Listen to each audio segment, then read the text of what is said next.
నమస్తే, welcome to AK news. ఈనాడు సంస్థల అధినేత రామోజీరావు జీవితం ఎందరికో స్ఫూర్తిదాయకమైందని కమాన్పూర్ మండల కేంద్రంలోని ప్రెస్ క్లబ్ ఆధ్వర్యంలో నిర్వహించిన సంస్మరణ సభలో వక్తలు కొనియాడారు. ఈ సందర్భంగా రామోజీరావు చిత్రపటానికి పూలమాలలు వేసి ఘనంగా నివాళులర్పించారు.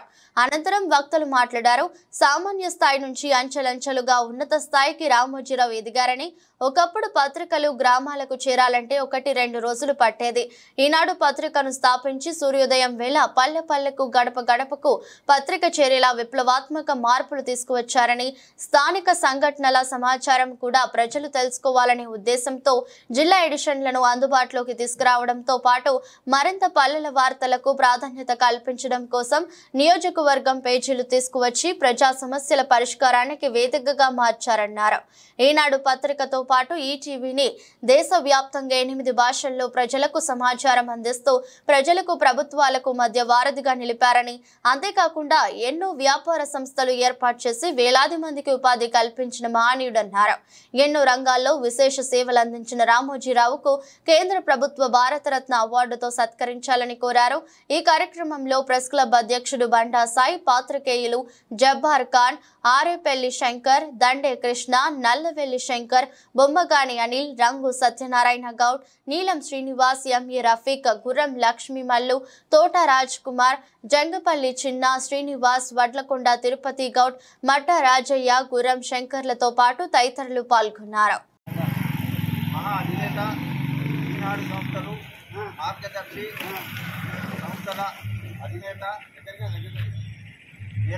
రోజు అతనితోనే నేడు పత్రిక ప్రపంచవ్యాప్తంగా ప్రజలకు తెలిసిపోయిందంటే ఒక ఈనాడుతోనే. ఉన్న పత్రికలు అంత మాత్రమే ఉంటే తర్వాత ఈనాడు వచ్చిన ప్రజల్లో చాలా వరకు తెలిసిపోయింది. జిల్లాల ఎడిషన్లు కూడా ఏర్పాటు చేయడం జరిగింది. దాంట్లోనే ఈ పత్రిక చాలా దగ్గరగైంది. అటువంటి మహానేత ఈరోజు రామోజీరావు చనిపోయడం బాధాకరం.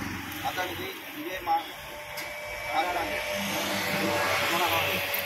రామోజీరావు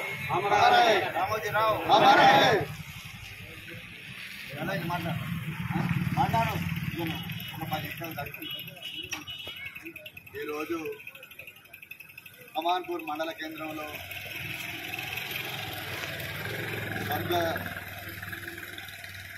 శ్రీ రామోజీరావు గారు స్వర్గస్థులు అయినందుకు వారికి ఘన నివాళులు అర్పిస్తూ మరి ఈ యొక్క సంస్కరణ సభకు సీనియర్ రిపోర్టర్ జబ్బార్ ఖాన్ మరియు కమాన్పూర్ మండల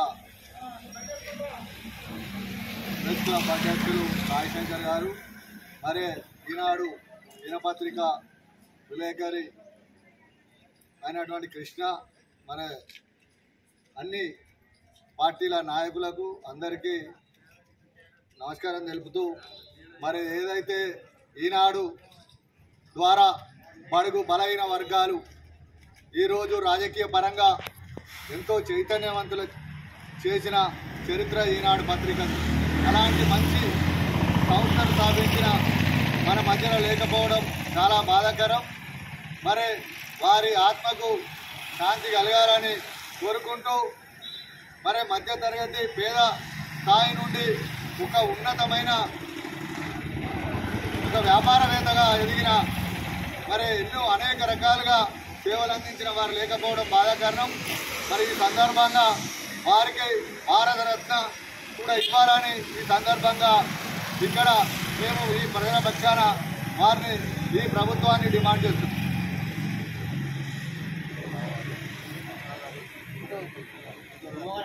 అధ్యక్షుడు టీఆర్ఎస్ యూత్ అధ్యక్షుడు అనిల్ గౌడ్ ఈరోజు ఈనాడు సంస్థల అధినేత రామోజీరావు గారు స్వర్గస్థులైన చింతిస్తూ ఇక్కడికి విచ్చేసిన అందరికీ తెలియజేస్తూ, ఏదైతే పత్రిక అనే దానికి ప్రజల పక్షం ఉండి పోరాటం చేస్తేనే ప్రజలకు న్యాయం జరుగుతుందని, ప్రజాపక్షం ఉండి ప్రజల తరపున తన గొంతుకను ప్రజా గొంతుకను తన పేపర్ ద్వారా వినిపించి ఎంతోమంది అభాగ్యులకు అన్యాయం జరగకుండా ఈ రాష్ట్రంలో సవ్యమైన పాలన అందించడానికి ఎన్నో ప్రభుత్వాలను తన కలం పోటుతో దించి పేద ప్రజల అభ్యున్నతికి నిరంతరం కృషి చేసిన రామోజీరావు గారు లేకపోవడం పేద ప్రజల గొంతుకను కోల్పోయినట్టుగానే అవుతుందని తెలియజేస్తూ ఈ వార్త విన్నందుకు మేము చింతిస్తూ ఇలాంటి గొప్ప గొప్ప మేధావులు యుగానికి ఒక్కరే పుడతారని ఇలాంటి మేధావి మళ్ళీ ఏ రూపంలోనైనా వచ్చి ఆ పత్రిక ఈ ప్రజా గొంతుకను వినిపించే విధంగానే ఇంకా ముందుకు సాగాలని ఆయన లేని లోటును బాధతో భరిస్తూ ఇంకా ముందుకు వెళ్లాల్సిన సమయం ఉంది కాబట్టి పత్రికా మిత్రులందరికీ ప్రజాపక్షమై పోరాడాలి అని సూచించి తెలియజేసి ఆదర్శంగా నిలిచిన రామోజీరావు గారికి అందరి తరఫున నివాళులు అర్పిస్తూ జోహార్ రామోజీరావు.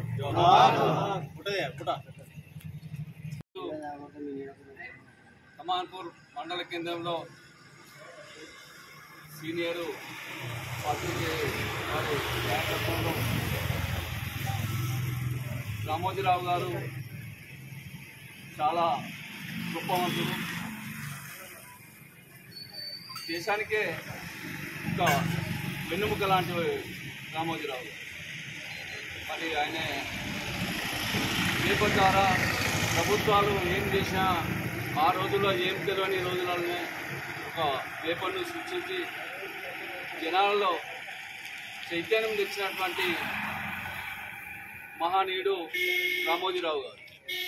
మరి అనేక సంస్థలు ఏర్పాటు చేసి మరి వేలాది మంది వారి సంస్థల్లో మరియు వారు జీవన ఉపాధి కల్పించి ఎంతోమందికి ఆదర్శంగా నిలిచినటువంటి మహానీయుడు రామోజీరావు గారు. మరియు ఆయన లేడు అనే తినగానే నాకు కొంచెం బాధ అనిపించింది. ఎందుకంటే ఆయన ఎంతోమందికి ఉపాధి కల్పించి ఎంతోమందిని ఆదర్శప్రాయంగా తీసుకొని ఆయన ఒక మహా గొప్పవంతుడు, దేశానికే వెన్నుముక లాంటి వాడు. అలాంటి లోటును మనం ఎవరు కూడా తీర్చలేము. వారికి ఈరోజు కమాన్పూర్ మండల కేంద్రంలో సంతాప సభ నిర్వహించి వారికి జోహార్లు చెప్తున్నాం.